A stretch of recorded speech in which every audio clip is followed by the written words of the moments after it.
ਸਵਾਗਤ ਹੈ ਆਪ ਦਾ ਪੀਰੀ ਫਕੀਰੀ ਨੂਰ ਵਿੱਚ, ਜਿਸ ਵਿੱਚ ਅਸੀਂ ਤੁਹਾਨੂੰ ਪੀਰਾਂ ਫਕੀਰਾਂ ਦੇ ਕਲਮੇ, ਦੇਵੀ ਦੇਵਤਿਆਂ ਦੀ ਸਾਧਨਾ ਔਰ ਉਹਨਾਂ ਦੇ ਵਿਧੀ ਵਿਧਾਨ ਬਾਰੇ ਦੱਸਦੇ ਹਾਂ। ਸੋ ਅੱਜ ਆਪਾਂ ਗੱਲ ਕਰਨ ਜਾ ਰਹੇ ਹਾਂ ਨਕੋਦਰ ਦੇ ਬਾਦਸ਼ਾਹ ਅਲਮਸਤ ਬਾਪੂ ਲਾਲ ਬਾਦਸ਼ਾਹ ਬਾਰੇ। ਹੱਦ ਟੱਪੇ ਸੋ ਓਲੀਆ, ਹੱਦ ਟੱਪੇ ਸੋ ਪੀਰ, ਹੱਦੋ ਬੇਹੱਦ ਦੋਨੋਂ ਟੱਪੇ ਉਸਕਾ ਨਾਮ ਫਕੀਰ। ਅੱਜ ਅਸੀਂ ਤੁਹਾਨੂੰ ਦੱਸਣ ਜਾ ਰਹੇ ਹਾਂ ਅਲਮਸਤ ਬਾਪੂ ਲਾਲ ਬਾਦਸ਼ਾਹ ਨਕੋਦਰ ਦੇ ਬਾਦਸ਼ਾਹ ਜੀ ਬਾਰੇ, ਜੋ ਕਿ ਇੱਕ ਪ੍ਰਸਿੱਧ ਸਥਾਨ, ਧਾਰਮਿਕ ਸਥਾਨ ਹੈ, ਜੋ ਕਿ ਪੰਜਾਬ ਜਲੰਧਰ ਵਿੱਚ ਹੈ। ਇਸ ਸ਼ਹਿਰ ਦਾ ਨਾਮ ਨਕੋਦਰ ਹੈ। ਨਕੋਦਰ ਵਿੱਚ ਉਹਨਾਂ ਦਾ ਦਰਬਾਰ ਹੈ। ਇਸ ਦਰਬਾਰ ਨਾਲ ਲੋਕਾਂ ਦੀ ਬਹੁਤ ਆਸਥਾ ਅਤੇ ਬਹੁਤ ਵਿਸ਼ਵਾਸ ਹੈ। ਇਸ ਦਰਬਾਰ ਵਿੱਚੋਂ ਮੂੰਹੋਂ ਮੰਗੀਆਂ ਮੁਰਾਦਾਂ ਪੂਰੀਆਂ ਹੁੰਦੀਆਂ ਹਨ। ਗੱਲ ਕਰਦੇ ਹਾਂ ਉਹਨਾਂ ਨਾਲ ਕੁਝ ਜੁੜੀਆਂ ਗੱਲਾਂ ਬਾਰੇ। ਸਮੇਂ-ਸਮੇਂ 'ਤੇ ਇਹਨਾਂ ਪਾਕ ਰੂਹਾਂ ਨੇ ਇਸ ਧਰਤੀ 'ਤੇ ਜਨਮ ਲਿਆ ਔਰ ਦੁਨੀਆ ਦਾ ਭਲਾ ਕੀਤਾ।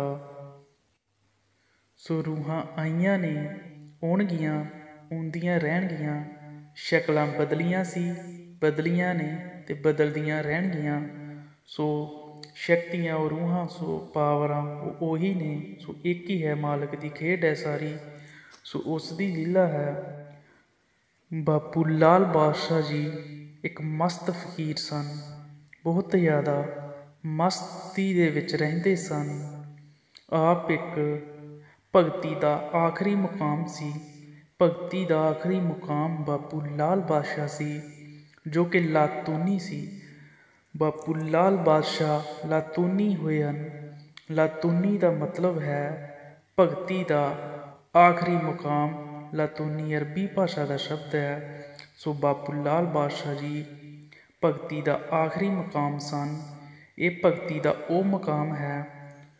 ਸੋ ਬਹੁਤ ਵਿਰਲੇ ਫਕੀਰਾਂ, ਪੀਰਾਂ 'ਤੇ ਆਉਂਦਾ ਹੈ। ਸੋ ਇਹ ਉਹ ਮੁਕਾਮ ਹੈ ਜਿੱਥੇ ਜਾ ਕੇ ਫਕੀਰ ਪਰਮਾਤਮਾ ਵਿੱਚ ਇੰਨਾ ਲੀਨ ਹੋ ਜਾਂਦਾ ਹੈ, ਨਾ ਉਸ ਨੂੰ ਖਾਣ ਦਾ ਪਤਾ ਲੱਗਦਾ ਹੈ, ਨਾ ਪਹਿਨਣ ਦਾ। ਉਹ ਮੰਦ ਹੋਸ਼ ਰਹਿੰਦੇ ਹਨ। ਸੋ ਇਸ ਮੁਕਾਮ ਵਿੱਚ ਪੀਰ ਉਸ ਮਾਲਕ ਵਿੱਚ ਲੀਨ ਰਹਿੰਦੇ ਹਨ, ਉਸੇ ਨੂਰ ਵਿੱਚ ਖੁੱਭੇ ਰਹਿੰਦੇ ਹਨ।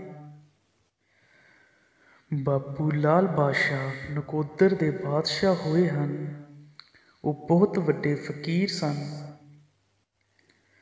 ਸੋ ਆਪ ਕੋਲ ਕਈ ਪੀਰ ਫਕੀਰ ਸਜਦਾ ਕਰਨ ਆਉਂਦੇ ਸਨ, ਆਪ ਦੇ ਦਰਸ਼ਨ ਕਰਨ ਆਉਂਦੇ ਸਨ। ਆਪ ਦੀ ਪਹਿਚਾਣ ਸਭ ਤੋਂ ਪਹਿਲਾਂ ਪੀਰਾਂ ਫਕੀਰਾਂ ਨੇ ਕੀਤੀ। ਸੋ ਫਕੀਰ ਦਾ ਮਰਤਬਾ ਜਾਣਦੇ ਹਨ।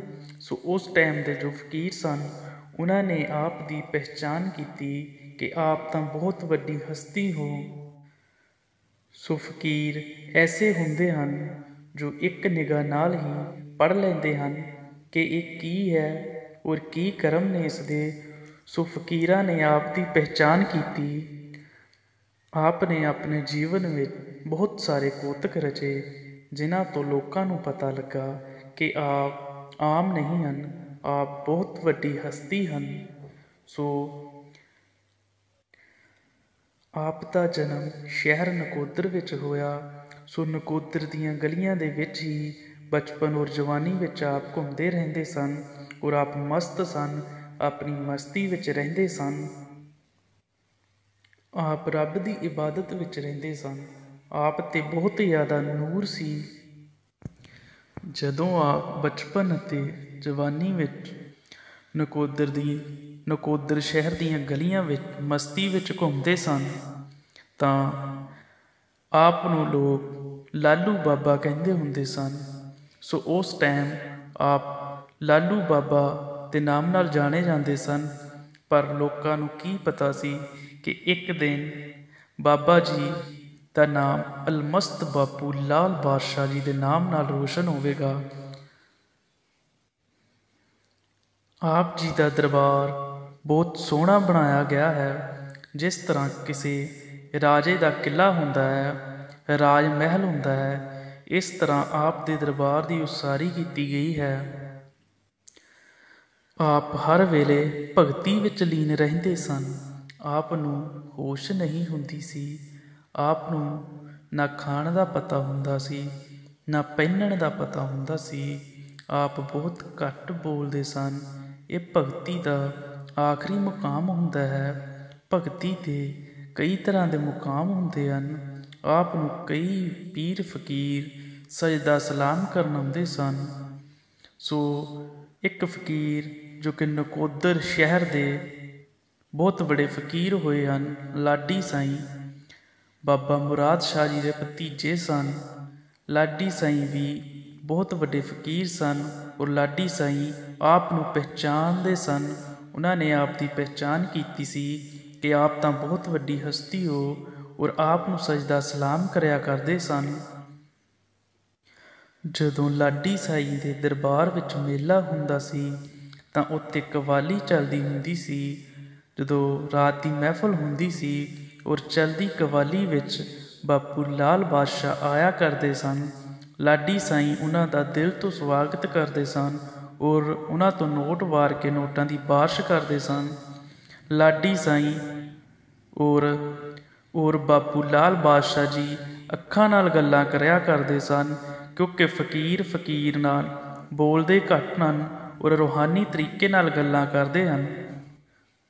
ਸੋ ਲਾਡੀ ਸਾਈਂ ਔਰ ਬਾਪੂ ਲਾਲ ਬਾਦਸ਼ਾਹ ਜੀ ਲੋਕਾਂ ਸਾਹਮਣੇ ਘੱਟ ਬੋਲਿਆ ਕਰਦੇ ਸਨ, ਕਿਉਂਕਿ ਫਕੀਰ ਅੱਖਾਂ ਨਾਲ ਗੱਲਾਂ ਕਰ ਲੈਂਦੇ ਸਨ, ਰੂਹਾਨੀ ਤਰੀਕੇ ਨਾਲ ਗੱਲਾਂ ਕਰ ਲੈਂਦੇ ਸਨ ਔਰ ਆਪ ਇੱਕ ਦੂਸਰੇ ਨੂੰ ਦੇਖ ਕੇ ਮੁਸਕਰਾਇਆ ਕਰਦੇ ਸਨ। ਔਰ ਆਪ ਦੋਵਾਂ ਫਕੀਰਾਂ ਦਾ ਆਪਸ ਵਿੱਚ ਪਿਆਰ ਸੀ। ਸੋ ਇੱਕ ਦੂਸਰੇ ਦੀਆਂ ਮਹਿਫਲਾਂ ਵਿੱਚ ਆਪ ਜਾਇਆ ਕਰਦੇ ਸਨ ਔਰ ਆਪ ਦੀ ਮਹਿਫਲਾਂ ਦਾ ਰੰਗ ਵੱਖਰਾ ਹੀ ਹੁੰਦਾ ਸੀ। ਹੌਲੀ ਹੌਲੀ ਸਰਕਾਰ ਦਾ ਨਾਮ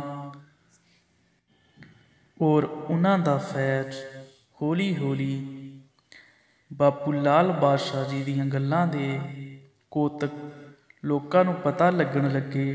ਆਲੇ ਦੁਆਲੇ ਪਿੰਡਾਂ ਵਿੱਚ ਬਾਬਾ ਜੀ ਦੇ ਨਾਮ ਤੋਂ ਲੋਕ ਵਾਕਫ ਹੋਣ ਲੱਗੇ। ਔਰ ਦੂਸਰੇ ਫਕੀਰ ਬਾਬਾ ਸ਼ਿਵਗਿਰ ਜੀ ਸ਼ੰਕਰੀਆ ਮਹਾਰਾਜ ਪਿੰਡ ਸ਼ੰਕਰ ਉੱਥੇ ਦੇ ਰਹਿਣ ਵਾਲੇ ਸਨ, ਜੋ ਕਿ ਬਹੁਤ ਮਸ਼ਹੂਰ ਹੋਏ ਹਨ। ਬਾਬਾ ਸ਼ਿਵਗਿਰ ਜੀ ਔਰ ਸ਼ੰਕਰ ਪਿੰਡ ਹੈ ਨਕੋਦਰ ਤੋਂ 5 ਕਿਲੋਮੀਟਰ ਦੀ ਦੂਰੀ ਤੇ। ਨਕੋਦਰ ਤੋਂ ਫਗਵਾੜਾ ਰੋਡ ਤੇ ਇੱਕ ਸ਼ੰਕਰ ਪਿੰਡ ਹੈ, ਉੱਥੋਂ ਦੇ ਫਕੀਰ ਬਾਬਾ ਸ਼ਿਵਗਿਰ ਸ਼ੰਕਰੀਆ ਮਹਾਰਾਜ ਹੋਏ ਹਨ, ਜੋ ਕਿ ਬਾਪੂ ਲਾਲ ਬਾਦਸ਼ਾਹ ਜੀ ਉਹਨਾਂ ਨੂੰ ਵੀ ਮਿਲਣ ਜਾਇਆ ਕਰਦੇ ਸਨ। ਔਰ ਬਾਬਾ ਸ਼ਿਵਗਿਰ ਜੀ ਬਾਪੂ ਲਾਲ ਬਾਦਸ਼ਾਹ ਜੀ ਕੋਲ ਆਇਆ ਕਰਦੇ ਸਨ। ਸੋ ਬਾਬਾ ਸ਼ਿਵਗਿਰ ਜੀ ਬਾਪੂ ਲਾਲ ਬਾਦਸ਼ਾਹ ਜੀ ਨੂੰ ਉਹ ਵੀ ਜਾਣਦੇ ਸਨ ਔਰ ਫਕੀਰ ਦਾ ਮਰਤਬਾ ਜਾਣਦਾ ਹੈ ਔਰ ਬਾਪੂ ਲਾਲ ਬਾਦਸ਼ਾਹ ਜੀ ਦੀ ਉਹ ਵੀ ਸੇਵਾ ਕਰਿਆ ਕਰਦੇ ਸਨ, ਉਹਨਾਂ ਦਾ ਆਦਰ ਮਾਣ ਕਰਿਆ ਕਰਦੇ ਸਨ। ਔਰ ਬਾਪੂ ਲਾਲ ਬਾਦਸ਼ਾਹ ਜੀ ਨੂੰ ਬਾਬਾ ਸ਼ਿਵਗਿਰ ਜੀ ਨਾਲ ਵੀ ਬਹੁਤ ਪਿਆਰ ਸੀ। ਔਰ ਸੋ ਬਾਬਾ ਸ਼ਿਵਗਿਰ ਜੀ ਬਹੁਤ ਪੜ੍ਹੇ ਲਿਖੇ ਸਨ ਔਰ ਬਾਬਾ ਸ਼ਿਵਗਿਰ ਜੀ ਬੈਂਕ ਵਿੱਚ ਸਰਕਾਰੀ ਨੌਕਰੀ ਕਰਦੇ ਸਨ। ਸੋ ਆਪ ਦੇ ਅੰਦਰੋਂ ਜਦੋਂ ਫਕੀਰੀ ਜਾਗੀ, ਸੋ ਉਹ ਕਿਣਕਾ ਜਾਗਿਆ, ਫਕੀਰੀ ਦਾ ਨੂਰ ਜਾਗਿਆ, ਤਾਂ ਆਪ ਨੇ ਨੌਕਰੀ ਛੱਡ ਦਿੱਤੀ, ਘਰ-ਬਾਰ ਤਿਆਗ ਦਿੱਤਾ ਔਰ ਪਰਿਵਾਰ ਨੂੰ ਤਿਆਗ ਕੇ ਮੜੀਆਂ ਵਿੱਚ ਡੇਰਾ ਲਾ ਲਿਆ। ਉਸ ਟਾਈਮ ਮੜੀਆਂ ਵਿੱਚ ਬਹੁਤ ਜ਼ਿਆਦਾ ਦਰਖਤ ਹੋਇਆ ਕਰਦੇ ਸਨ, ਸੋ ਉੱਥੇ ਲੋਕ ਡਰਦੇ ਜਾਇਆ ਨਹੀਂ ਕਰਦੇ ਸਨ। ਸੋ ਉਸ ਟਾਈਮ ਬਾਬਾ ਜੀ ਨੇ ਉਸੇ ਸ਼ਮਸ਼ਾਨ ਘਾਟ ਵਿੱਚ ਡੇਰਾ ਲਾ ਲਿਆ ਔਰ ਉੱਥੇ ਹੀ ਭਗਤੀ ਵਿੱਚ ਲੀਨ ਰਹਿੰਦੇ ਸਨ। ਔਰ ਬਾਬਾ ਸ਼ਿਵਗਿਰ ਜੀ ਸ਼ਿਵਜੀ ਮਹਾਰਾਜ ਔਰ ਬਾਬਾ ਬਾਲਕ ਨਾਥ ਜੀ ਦੀ ਸੇਵਾ ਕਰਿਆ ਕਰਦੇ ਸਨ ਔਰ ਉਹਨਾਂ ਦੀ ਭਗਤੀ ਕਰਦੇ ਸਨ। ਤਾਂ ਲੋਕਾਂ ਨੂੰ ਅਜੇ ਉਹਨਾਂ ਤੋਂ ਸ਼ਕਤੀਆਂ ਤੋਂ ਵਾਕਿਫ ਨਹੀਂ ਸਨ ਕਿ ਉਹਨਾਂ ਦੀ ਕੀ ਹਸਤੀ ਹੈ। ਸੋ ਹੌਲੀ ਹੌਲੀ ਬਾਬਾ ਸ਼ਿਵਗਿਰ ਜੀ ਦਾ ਫੈਜ਼ ਵੀ ਫੈਲਣ ਲੱਗਿਆ ਦੁਨੀਆ ਵਿੱਚ। ਸੋ ਬਾਬਾ ਸ਼ਿਵਗਿਰ ਜੀ ਐਸੇ ਫਕੀਰ ਹੋਏ ਹਨ, ਇੱਕੋ ਫਕੀਰ ਹੋਏ ਹਨ, ਜਿਨ੍ਹਾਂ ਕੋਲ ਬਾਪੂ ਲਾਲ ਬਾਦਸ਼ਾਹ ਜੀ ਜਾ ਕੇ ਜੋ ਵੀ ਉਹਨਾਂ ਦਾ ਦਿਲ ਕਰਦਾ ਸੀ ਖਾਣ ਲਈ, ਸੋ ਉਹਨਾਂ ਨੂੰ ਕਹਿ ਕੇ ਉਹਨਾਂ ਦੇ ਹੱਥੋਂ ਖਾਇਆ ਕਰਦੇ ਸਨ। ਸੋ ਆਪ ਨੂੰ ਕਈ ਤਰ੍ਹਾਂ ਦੀ ਪਰਖ ਵੀ ਲੈਂਦੇ ਸਨ। ਬਾਪੂ ਲਾਲ ਬਾਦਸ਼ਾਹ, ਬਾਪੂ ਸ਼ਿਵਗਿਰ ਜੀ ਔਰ ਬਾਬਾ ਸ਼ਿਵਗਿਰ ਜੀ ਵੀ ਪੁੱਜੇ ਹੋਏ ਸਨ। ਸੋ ਉਹਨਾਂ ਨੂੰ ਕਿਸੇ ਵੀ ਤਰ੍ਹਾਂ ਤੋਂ ਨਾਰਾਜ਼ ਨਹੀਂ ਕਰਿਆ ਕਰਦੇ ਸਨ। ਸੋ ਦੋਵੇਂ ਪਾਕ ਔਰ ਰੂਹਾਨੀ ਰੂਹਾਂ ਸਨ। ਉਹਨਾਂ ਦੋਨਾਂ ਦਾ ਆਪਸ ਵਿੱਚ ਬਹੁਤ ਪਿਆਰ ਸੀ। ਬਾਪੂ ਅਲਮਸਤ ਬਾਦਸ਼ਾਹ ਜੋ ਕਿ ਬਹੁਤ ਜ਼ਿਆਦਾ ਪਹੁੰਚੇ ਔਰ ਭਗਤੀ ਵਿੱਚ ਲੀਨ ਸਨ, ਔਰ ਬਾਬਾ ਸ਼ਿਵਗਿਰ ਜੀ ਵੀ ਬਹੁਤ ਪਹੁੰਚੇ ਹੋਏ ਔਰ ਭਗਤੀ ਵਿੱਚ ਲੀਨ ਸਨ। ਸੋ ਕਈ ਵਾਰ ਜਦੋਂ ਬਾਬਾ ਜੀ ਦਾ ਦਿਲ ਮਿਲਣ ਨੂੰ ਕਰਦਾ ਸੀ ਤਾਂ ਉਹ ਬਾਬਾ ਸ਼ਿਵਗਿਰ ਜੀ ਕੋਲ ਆ ਜਾਇਆ ਕਰਦੇ ਸਨ, ਔਰ ਬਾਬਾ ਸ਼ਿਵਗਿਰ ਜੀ ਵੀ ਬਾਪੂ ਜੀ ਕੋਲ ਜਾ ਕੇ ਉਹਨਾਂ ਦੀ ਮਹਿਫਲ ਵਿੱਚ ਪੇਸ਼ ਹੋਇਆ ਕਰਦੇ ਸਨ। ਸੋ ਬਾਬਾ ਸ਼ਿਵਗਿਰ ਜੀ ਦਾ ਅੱਜ ਦਰਬਾਰ ਬਣਿਆ ਹੋਇਆ ਹੈ। ਸੋ ਉੱਥੇ ਬਹੁਤ ਵੱਡੇ ਕਲਾਕਾਰ ਆਉਂਦੇ ਹਨ ਔਰ ਮੇਲੇ ਲੱਗਦੇ ਹਨ। ਔਰ ਬਾਪੂ ਲਾਲ ਬਾਦਸ਼ਾਹ ਜੀ ਨਾਲ ਤੀਸਰੇ ਫਕੀਰ ਲਵਲੀ ਸਾਈਂ ਹੋਏ ਹਨ। ਸੋ ਲਵਲੀ ਸਾਈਂ ਵੀ ਇੱਕ ਫਕੀਰ ਸਨ। ਸੋ ਬਾਪੂ ਲਾਲ ਬਾਦਸ਼ਾਹ ਦੀ ਉਹ ਸੇਵਾ ਕਰਿਆ ਕਰਦੇ ਸਨ। ਲਵਲੀ ਸਾਈਂ ਬਾਪੂ ਲਾਲ ਬਾਦਸ਼ਾਹ ਜੀ ਨੂੰ ਰਿਕਸ਼ੇ 'ਤੇ ਘੁਮਾਇਆ ਕਰਦੇ ਸਨ, ਔਰ ਬਾਪੂ ਲਾਲ ਬਾਦਸ਼ਾਹ ਜੀ ਰਿਕਸ਼ੇ ਤੇ ਬੈਠੇ ਹੋਇਆ ਕਰਦੇ ਸਨ, ਔਰ ਲਵਲੀ ਸਾਈਂ ਉਹਨਾਂ ਨੂੰ ਸ਼ਹਿਰ ਵਿੱਚ ਘੁਮਾਉਂਦੇ ਸਨ ਜਿੱਥੇ ਬਾਪੂ ਜੀ ਦਾ ਦਿਲ ਕਰਦਾ ਸੀ। ਸੋ ਲਵਲੀ ਸਾਈਂ ਨੂੰ ਕਹਿ ਦਿੰਦੇ ਸਨ। ਸੋ ਲਵਲੀ ਸਾਈਂ ਉਹਨਾਂ ਨੂੰ ਲੈ ਕੇ ਜਾਇਆ ਕਰਦੇ ਸਨ। ਬਾਪੂ ਲਾਲ ਬਾਦਸ਼ਾਹ ਦੀ ਰਿਕਸ਼ੇ 'ਤੇ ਸਵਾਰੀ ਸੀ ਔਰ ਰਿਕਸ਼ੇ 'ਤੇ ਹੀ ਖੁਸ਼ ਹੋਇਆ ਕਰਦੇ ਸਨ, ਔਰ ਲਵਲੀ ਸਾਈਂ ਰਿਕਸ਼ਾ ਚਲਾਉਂਦੇ ਸਨ ਔਰ ਬਾਪੂ ਜੀ ਦੇ ਸੇਵਾਦਾਰ ਬਣ ਗਏ ਸਨ। ਔਰ ਲਵਲੀ ਸਾਈਂ ਦਾ ਜੋ ਰੋਜ਼ਾ ਮੁਬਾਰਕ ਹੈ ਬਾਪੂ ਲਾਲ ਬਾਦਸ਼ਾਹ ਜੀ ਦੇ ਦਰਬਾਰ ਦੇ ਅੰਦਰ ਨਾਲ ਹੀ ਹੈ, ਉੱਥੇ ਹੀ ਉਹਨਾਂ ਦਾ ਰੋਜ਼ਾ ਹੈ। ਬਾਪੂ ਲਾਲ ਬਾਦਸ਼ਾਹ ਦੇ ਰੋਜ਼ੇ ਕੋਲ ਰੋਜ਼ਾ ਹੈ ਉਹਨਾਂ ਦਾ ਵੀ। ਲਵਲੀ ਸਾਈਂ ਜਲੰਧਰ ਸ਼ਹਿਰ ਉਬਾਦਪੁਰਾ ਵਿੱਚ ਰਹਿੰਦੇ ਸਨ, ਔਰ ਆਪ ਨੰਜੂ ਸ਼ਾਹ ਬਾਬਾ ਦੇ ਮੁਰੀਦ ਸਨ। ਬਾਬਾ ਨੰਜੂ ਸ਼ਾਹ ਕੋਲੋਂ ਲਵਲੀ ਸਾਈਂ ਨੇ ਗੁਰ ਲਿਆ ਸੀ, ਉਹਨਾਂ ਨੂੰ ਮੁਰਸ਼ਦ ਬਣਾਇਆ ਸੀ, ਔਰ ਉਹਨਾਂ ਨੂੰ ਕਹਿੰਦੇ ਹੁੰਦੇ ਸਨ, ਲਵਲੀ ਸਾਈਂ ਬਾਬਾ ਨੰਜੂ ਸ਼ਾਹ ਜੀ ਨੂੰ ਕਹਿੰਦੇ ਹੁੰਦੇ ਸਨ ਕਿ ਮੈਂ ਕਿਸੇ ਪੀਰ ਦੀ ਸੇਵਾ ਕਰਨਾ ਚਾਹੁੰਦਾ ਹਾਂ। ਤਾਂ ਲਵਲੀ ਸਾਈਂ ਬਹੁਤ ਗਰੀਬ ਸਨ ਘਰੋਂ। ਸੋ ਲਵਲੀ ਸਾਈਂ ਦੀ ਜੋ ਤਲਬ ਸੀ ਇਹ ਸੀ ਕਿ ਮੈਂ ਕਿਸੇ ਪੀਰ ਦੀ ਸੇਵਾ ਕਰਾਂ। ਤਾਂ ਬਾਬਾ ਨੰਜੂ ਸ਼ਾਹ ਜੀ ਨੂੰ ਕਿਹਾ ਕਰਦੇ ਸਨ ਕਿ ਤੁਸੀਂ ਫਕੀਰ ਹੋ, ਵਾਲੀ ਹੋ, ਤੁਸੀਂ ਜਾਣ ਸਕਦੇ ਹੋ ਕਿ ਕੌਣ ਪੀਰ ਹੈ ਮੈਂ ਜਿਸ ਦੀ ਜਾ ਕੇ ਸੇਵਾ ਕਰਾਂ। ਬਾਬਾ ਨੰਜੂ ਸ਼ਾਹ ਜੀ ਇੱਕ ਦਿਨ ਬੈਠੇ ਹੋਏ ਸਨ ਔਰ ਲਵਲੀ ਸਾਈਂ ਨੂੰ ਆਵਾਜ਼ ਮਾਰੀ ਔਰ ਉਹਨਾਂ ਨੂੰ ਕਿਹਾ ਕਿ ਨਕੋਦਰ ਸ਼ਹਿਰ ਦੇ ਵਿੱਚ ਚਲੇ ਜਾ, ਉੱਥੇ ਇੱਕ ਲਾਲ ਬਾਦਸ਼ਾਹ ਨਾਂ ਦਾ ਫਕੀਰ ਹੈ, ਸੋ ਬਹੁਤ ਵੱਡੀ ਹਸਤੀ ਹੈ, ਸੋ ਉਸ ਨੂੰ ਜਾ ਕੇ ਆਪਣਾ ਪੀਰ ਬਣਾ ਤੇ ਉਸ ਦੀ ਸੇਵਾ ਕਰ। ਸੋ ਲਵਲੀ ਸਾਈਂ ਨੇ ਬਾਬਾ ਨੰਜੂ ਸ਼ਾਹ ਜੀ ਨੂੰ ਸਜਦਾ ਸਲਾਮ ਕੀਤਾ ਔਰ ਉਹਨਾਂ ਦੀ ਆਗਿਆ ਲੈ ਕੇ ਨਕੋਦਰ ਸ਼ਹਿਰ ਵਿੱਚ ਆ ਗਿਆ। ਉਸ ਟਾਈਮ ਜਦੋਂ ਆਏ ਤਾਂ ਕੁਝ ਦਿਨਾਂ ਬਾਅਦ ਲਵਲੀ ਸਾਈਂ ਦਾ ਬਾਪੂ ਲਾਲ ਬਾਦਸ਼ਾਹ ਜੀ ਨਾਲ ਮੇਲ ਮਿਲਾਪ ਹੋਇਆ। ਬਾਪੂ ਲਾਲ ਬਾਦਸ਼ਾਹ ਬਹੁਤ ਬੜੀ ਹਸਤੀ ਸਨ, ਉਹ ਜਾਣੀ ਜਾਣ ਸਨ ਕਿ ਕਿਸ ਤਰ੍ਹਾਂ ਦਾ ਟਾਈਮ ਹੋਣਾ ਹੈ, ਕਿਸ ਨੇ ਸੇਵਾ ਕਰਨੀ ਹੈ। ਸੋ ਲਵਲੀ ਸਾਈਂ ਨੇ ਜਾ ਕੇ ਉਹਨਾਂ ਅੱਗੇ ਫਰਿਆਦ ਕੀਤੀ ਕਿ ਬਾਪੂ ਜੀ ਮੈਂ ਤੁਹਾਡੀ ਸੇਵਾ ਕਰਨਾ ਚਾਹੁੰਦਾ ਹਾਂ ਔਰ ਤੁਹਾਡੇ ਨਾਲ ਰਹਿਣਾ ਚਾਹੁੰਦਾ ਹਾਂ। ਤੋ ਬਾਪੂ ਲਾਲ ਬਾਦਸ਼ਾਹ ਜੀ ਨੇ ਵੀ ਉਹਨਾਂ ਨੂੰ ਸੀਨੇ ਨਾਲ ਲਾਇਆ ਔਰ ਉਹਨਾਂ ਨੂੰ ਕਿਹਾ ਚਲੋ ਠੀਕ ਹੈ। ਲਵਲੀ ਸਾਈਂ ਬਾਪੂ ਲਾਲ ਬਾਦਸ਼ਾਹ ਜੀ ਦੇ ਨਾਲ ਰਹਿਣ ਲੱਗ ਪਏ ਔਰ ਲਵਲੀ ਸਾਈਂ ਬਾਪੂ ਜੀ ਨਾਲ ਰਹਿ ਕੇ ਉਹਨਾਂ ਦੀ ਤਨ ਮਨ ਨਾਲ ਸੇਵਾ ਕਰਨ ਲੱਗੇ। ਸੋ ਬਾਪੂ ਲਾਲ ਬਾਦਸ਼ਾਹ ਜੀ ਦੀ ਸੇਵਾ ਕਰਨ ਸਮੇਂ, ਉਹਨਾਂ ਦੇ ਨਾਲ ਰਹਿਣ ਸਮੇਂ ਲਵਲੀ ਸਾਈਂ ਨੂੰ ਕਈ ਤਰ੍ਹਾਂ ਦੀਆਂ ਪਰਖਾਂ ਵਿੱਚੋਂ ਲੰਘਣਾ ਪਿਆ ਅਤੇ ਕਈ ਔਕੜਾਂ ਦਾ ਸਾਹਮਣਾ ਕਰਨਾ ਪਿਆ। ਸੋ ਬਾਪੂ ਲਾਲ ਬਾਦਸ਼ਾਹ ਦੀ ਸੇਵਾ ਤੇ ਰਹਿਮਤ ਸਦਕਾ ਆਪ ਇੱਕ पूर्ण फकीर बने। मौज में जब आ गए कतरे से दरिया कर दिया, पड़ गई नज़र जिस पर बंदे से मौला कर दिया। सो पीरां फकीरां दी निगाह इस तरह की हुंदी है कि चाहण तां एक निगाह विच फकीर बना सकते हैं। ਸੋ ਇੱਕ ਨਿਗਾਹ ਵਿੱਚ ਬਾਜ਼ੀਆਂ ਪਲਟ ਦਿੰਦੇ ਹਨ, ਸਭ ਕੁਝ ਦੇ ਦਿੰਦੇ ਹਨ ਜੇਕਰ ਖੁਸ਼ ਹੋ ਜਾਣ। ਸੋ ਆਪ ਨੇ ਬਾਪੂ ਲਾਲ ਬਾਦਸ਼ਾਹ ਜੀ ਦੀ ਬਹੁਤ ਸੇਵਾ ਕੀਤੀ। ਬਾਪੂ ਜੀ ਦੀ ਸੇਵਾ ਕਰਦੇ ਕਰਦੇ ਆਪ ਨੇ ਆਪਣੇ ਆਪ ਨੂੰ ਸਮਰਪਣ ਕਰ ਦਿੱਤਾ। ਸੋ ਆਪ ਨੇ ਸਰੀਰ ਨੂੰ ਤਿਆਗ ਦਿੱਤਾ। ਉਸ ਟਾਈਮ ਬਾਪੂ ਲਾਲ ਬਾਦਸ਼ਾਹ ਜੀ ਜਿਉਂਦੇ ਸਨ। ਸੋ ਉਹਨਾਂ ਦੇ ਹੁੰਦਿਆਂ ਹੀ ਉਹਨਾਂ ਨੇ ਆਪਣੇ ਪ੍ਰਾਣ ਤਿਆਗੇ। ਸੋ ਆਪ ਇਸ ਦੁਨੀਆ ਨੂੰ ਛੱਡ ਕੇ ਔਰ ਅਮਰ ਹੋ ਗਏ। ਸੋ ਬਾਪੂ ਲਾਲ ਬਾਦਸ਼ਾਹ ਜੀ ਨੇ ਆਪਣੇ ਹੱਥਾਂ ਨਾਲ ਉਹਨਾਂ ਦੀ ਕਬਰ ਤਿਆਰ ਕੀਤੀ ਔਰ ਉਸ ਵਿੱਚ ਦਫਨਾਇਆ, ਜੋ ਕਿ ਅੱਜ ਉੱਥੇ ਲਵਲੀ ਸਾਈਂ ਰੋਜ਼ਾ ਸ਼ਰੀਫ ਬਣਿਆ ਹੈ। ਸੋ ਉਹ ਰੋਜ਼ਾ ਮੁਬਾਰਕ ਬਾਪੂ ਲਾਲ ਬਾਦਸ਼ਾਹ ਜੀ ਦੇ ਅੰਦਰ ਬਣੇ ਰੋਜ਼ੇ ਤੋਂ ਖੱਬੇ ਪਾਸੇ ਹੈ। ਸੋ ਅੰਦਰ ਹੀ ਉਹਨਾਂ ਦਾ ਰੋਜ਼ਾ ਹੈ। ਸੋ ਅੰਦਰ ਹੀ ਉਹਨਾਂ ਨੂੰ ਜਗ੍ਹਾ ਦਿੱਤੀ ਹੈ ਬਾਪੂ ਲਾਲ ਬਾਦਸ਼ਾਹ ਜੀ ਨੇ, ਜੋ ਕਿ ਬਹੁਤ ਦਰਿਆ ਦਿਲ ਸਨ। ਸੋ ਜੋ ਇੱਕ ਬਹੁਤ ਬੜਾ ਵਾਕਿਆ ਹੋਇਆ, ਜਿਸ ਤੋਂ ਪੂਰੀ ਦੁਨੀਆ ਨੂੰ ਚਾਨਣ ਹੋਇਆ, ਪਤਾ ਲੱਗਾ ਕਿ ਬਾਪੂ ਲਾਲ ਬਾਦਸ਼ਾਹ ਜੀ ਇੱਕ ਬਹੁਤ ਵੱਡੀ ਹਸਤੀ ਸਨ। ਸੋ ਉਹ ਗੱਲ ਤੁਹਾਨੂੰ ਸੁਣਾਉਂਦੇ ਹਾਂ। ਇੱਕ ਦਿਨ ਬਾਪੂ ਲਾਲ ਬਾਦਸ਼ਾਹ ਜੀ ਦੀ ਭੈਣ ਉਹਨਾਂ ਨੂੰ ਘਰ ਲੈ ਕੇ ਜਾਣ ਵਾਸਤੇ ਆਈ। ਆਪ ਕਿਤੇ ਸੈਡ ਵਿੱਚ ਬੈਠੇ ਹੋਏ ਸਨ, ਮਸਤੀ ਵਿੱਚ, ਔਰ ਪ੍ਰਭੂ ਭਗਤੀ ਵਿੱਚ ਲੀਨ ਰਹਿੰਦੇ ਸਨ, ਮੰਦਹੋਸ਼ ਰਹਿੰਦੇ ਸਨ। ਸੋ ਆਪ ਦੀ ਭੈਣ ਨੇ ਕਿਹਾ ਕਿ ਚਲੋ ਘਰ ਨੂੰ। ਸੋ ਬਾਬਾ ਜੀ ਨੇ ਉਹਨਾਂ ਨੂੰ ਟਾਲ ਦਿੱਤਾ, ਕਿਹਾ ਕਿ ਤੁਸੀਂ ਜਾਓ, ਮੈਂ ਬਾਅਦ ਵਿੱਚ ਆਉਣਾ ਹਾਂ। ਤਾਂ ਕੁਝ ਸਮਾਂ ਬੀਤਣ 'ਤੇ ਜਦੋਂ ਉਸ ਦੀ ਭੈਣ ਨੇ ਦੇਖਿਆ ਕਿ ਬਾਪੂ ਜੀ ਨਹੀਂ ਆਏ, ਤਾਂ ਫਿਰ ਵਾਪਸ ਉਹਨਾਂ ਨੂੰ ਲੈਣ ਆਈ। ਸੋ ਆਪ ਦੀ ਭੈਣ ਜਦੋਂ ਦੁਬਾਰਾ ਆਪ ਨੂੰ ਲੈਣ ਆਈ ਤਾਂ ਬਾਪੂ ਜੀ ਦੇ ਟੋਟੇ ਟੋਟੇ ਹੋਏ ਪਏ ਸਨ। ਆਪ ਦਾ ਸਰੀਰ ਵੱਖਰ ਵੱਖਰ ਖਿਲ ਰਿਹਾ ਹੋਇਆ ਸੀ। ਧੜ ਕਿਤੇ ਸੀ, ਲੱਤਾਂ ਕਿਤੇ ਸੀ, ਔਰ ਬਾਹਾਂ ਕਿਤੇ ਸੀ।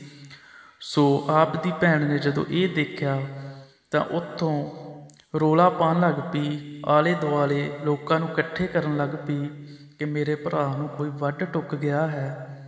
ਸੋ ਜਦੋਂ ਲੋਕਾਂ ਨੂੰ ਇਕੱਠੇ ਕਰਕੇ ਦੁਬਾਰਾ ਬਾਪੂ ਜੀ ਕੋਲ ਆਉਂਦੀ ਹੈ ਤਾਂ ਬਾਪੂ ਜੀ ਸਹੀ ਸਲਾਮਤ ਬੈਠੇ ਹੋਏ ਹੁੰਦੇ ਸਨ।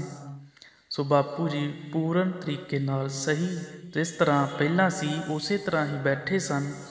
ਸੋ ਇਹ ਕੌਤਕ ਦੇਖ ਕੇ ਆਪ ਦੀ ਭੈਣ ਹੈਰਾਨ ਪਰੇਸ਼ਾਨ ਹੋ ਗਈ।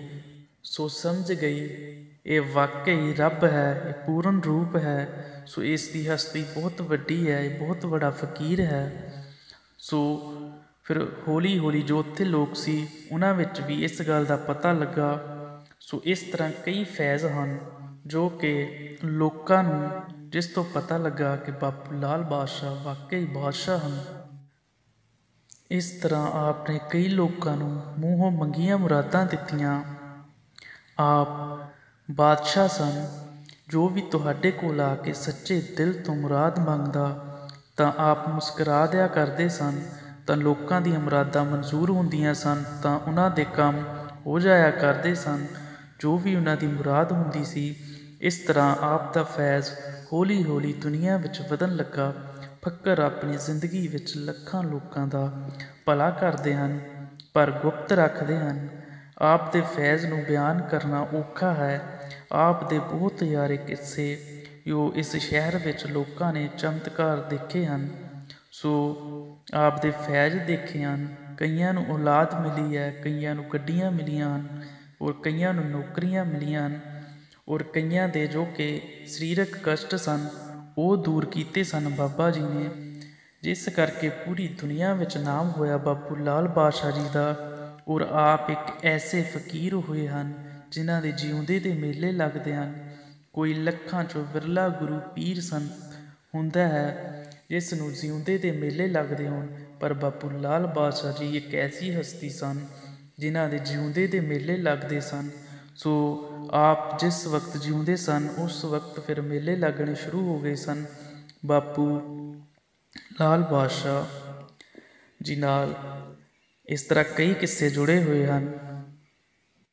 ਇੱਕ ਵਾਰ ਬਾਪੂ ਜੀ ਦਾ ਮੇਲਾ ਚੱਲ ਰਿਹਾ ਸੀ। ਰਾਤ ਨੂੰ ਕਵਾਲੀਆਂ ਚੱਲ ਰਹੀਆਂ ਸਨ, ਲੰਗਰ ਬਣੇ ਹੋਏ ਸਨ, ਔਰ ਲੰਗਰ ਸੰਗਤਾਂ ਛਕ ਵੀ ਰਹੀਆਂ ਸਨ। ਉਸ ਟਾਈਮ ਦਰਬਾਰ ਖੁੱਲ੍ਹਾ ਹੁੰਦਾ ਸੀ। ਸੋ ਉਸ ਟਾਈਮ ਲੰਗਰ ਹਾਲ और जो शैड है और जो दरबार ਦੀਆਂ ਇਮਾਰਤਾਂ ਹਨ ਉਹ नहीं सन। सो सिर्फ इस तरह खुले विच ही सब खुले समान ही हेठ बैठे हुए सन। महफल चल रही सी, कवालियां चल रही सन और बापू अपनी मौज विच महफल का आनंद लै रहे सन। ਤਾਂ उस टाइम ਉੱਪਰੋਂ ਬੱਦਲ ਚੜ੍ਹ ਆਇਆ और लंगर चल रहा सी, महफल लगी हुई सी। सो कड़ियाँ बारिश चलनी शुरू हो गई। सो जदों माड़ी माड़ी बारिश शुरू हुई तो सेवादारा ने बापू लाल बादशाह जी के कोल गए और सेवादारा ने कहा कि बापू जी हुण की होवेगा, हुण जो महफल है सो सानू बंद करनी पवेगी। सो क्योंकि बापू लाल बादशाह जी मस्त रहिंदे सन, घट बोलते सन और सेवादार आप ही उन्हां नाल गल करते सन। सो उन्हां नूं पुछ के ही हर काम करते सन। सो जदों सेवादारा ने बाबा जी नूं दस्सिया कि बारिश होने वाली है और कणियां चल रही सन माड़ियां माड़ियां, तां बाबा जी ने आसमान वाल नूं एक निगाह मारी और निगाह मार के जदों आसमान वाल देखिया तां आसमान वाल मीह बंद हो गया, बारिश होनी बंद हो गई। जो हवावां चल रही सन वो बंद हो गईयां। सो फकीर एक निगाह नाल ही सब कुछ कर सकता है और बापू अलमस्त लाल बादशाह जी वो तो कुछ भी कर सकता है, जो कि भगती का आखिरी मुकाम सी, जो चाहे सो कर सकता है। सो आप जी दे बहुत ज़्यादा अनेकां फैज़ हैं, सो वो बयान नहीं किए जा सकते। सो कुछ हंकारी लोगों ने भी बाबा जी ने हंकारी लोगों का जो हंकार तोड़िया सी और वो भी बाबा जी नूं सजदा सलाम करन आए सन। होर इस तरह बहुत ज़्यादा किस्से हैं जो बाबा जी दे मशहूर होए हैं। आपने दीन दुखियां दा भला कीता। और एक बार दा जो किस्सा सी कि एक बंदा सी, उस दे दिल ते दर्द हुंदी सी।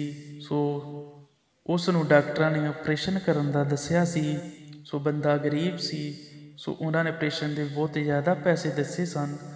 सो और वो बंदा बापू लाल बादशाह जी तो वाकिफ सी, उन्होंने जानदा सी कि उसने सोचा क्यों ना बापू लाल बादशाह जी दे कोल जाया जावे और शायद वो मेरा हल कर देन। वो बंदा फकरां नूं मनण वाला सी। सो जदों वो सेवादारां दे कोल गया तो बापू लाल बादशाह जी कोल जाना सी, तां सेवादारां ने उसनूं रोक दिता और काफ़ी उसने तरले मिन्नतां कीतियां। सो उन्होंने अंदर नहीं जाण दिता। उन्होंने कहा कि बापू जी इबादत कर रहे हैं। सो उन्होंने कहा कि कोई अंदर ना आवे। तां जदों बंदा मुड़ आया तो बापू जी ने सेवादारां नूं आवाज़ मारी और कहा कि जो बंदा आया सी उसनूं वापस लैके आओ। और फिर वो सेवादार गए तो उन्होंने उस इंसान नूं बापू जी को लैके आउंदा तो उस इंसान ने अपनी ये गलबात दसी कि मेरे दिल ते कोई प्रॉब्लम है और मुश्किल है मैनू बहुत ज़्यादा। सो डॉक्टर ने ऑपरेशन दस्या है। सो बापू जी ने की कीता कि अपना पैर हौली जी उसके दिल ते मारिया और सिर ते हथ रखिया और कहा कि जा तू ठीक है, हुण जाके डॉक्टरां नूं भी चैक करा ला। सो वो बंदा यकीनी सी, सो वो हौली हौली ठीक हो गया। सो इस तरह एक किस्सा होर है कि एक इंसान सी जो बाबा जी जदों जवानी विच गलियां विच घुम्मिया करते सन तां एक बंदे दे औलाद नहीं सी। तां उन्हां ने बापू लाल बादशाह जी जदों इदां घुम्मिया करते सन तो उस इंसान कोल गए और उस इंसान को 1 रुपया मंगया और बोलिया कि चाह पीनी है। सो वो इंसान ने वो रुपया बापू जी नूं दिता। सो बापू जी ने वो रुपया लैके उन्हां नूं कहा कि तू सानू एक दिता है और एक असी तैनूं दिंदे हां। सो ये बाबा जी होर आवाज़ विच बोलिया करते सन जो मस्ती वाली आवाज़ हुंदी है। सो वो बंदा समझिया नहीं।